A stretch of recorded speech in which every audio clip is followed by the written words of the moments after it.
Ang akin namang ibabahagi sa inyo ngayon ay ang paggagawa ko ng Petunia Garden Desk. At ito naman yung ating mga soil mixing compound natin gagamitin. Ito yung pinagalo-halo natin kokopet, carbonized rice hull, saka yung ating natawag na garden soil at yung organic loam soil fertilizer. Ito atin ang ilalagay dito sa ating malaking taniman.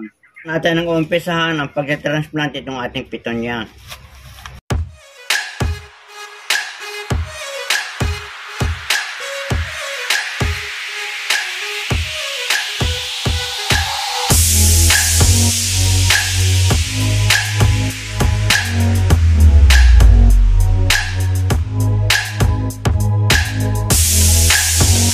Pagkatapos natin may tanim ng lahat yung Petunia, ngayon natin namang lalagyan ng white pebbles. Itong pag-itan ng halaman para maganda-ganda at silbing design.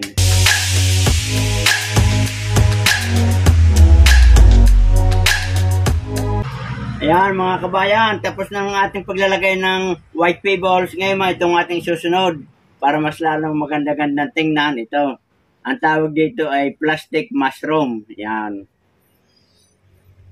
Para mas lalong bumilis at gumanda ang ating Petunia Desk Garden. Ngayon naman mga kabayan, natin naman didiligan ang ating Petunia para hindi siya ma-stress ng pagkapaglipat natin dito sa bagong taniman.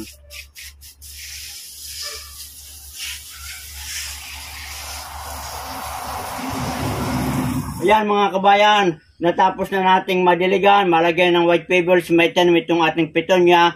Ay ito mga kabayan, hanggang dito na lamang at sana'y may natutunan kayo at nagustuhan nyo ang binahay kong video sa pagpapaganda ng ating Petunia plants. Good luck and good health at sana ay huwag nyo kakalimutan mga kabayan, please like, share, and subscribe para kayo laging updated sa lahat ng aking na-upload na mga video. Magandang araw kabayan!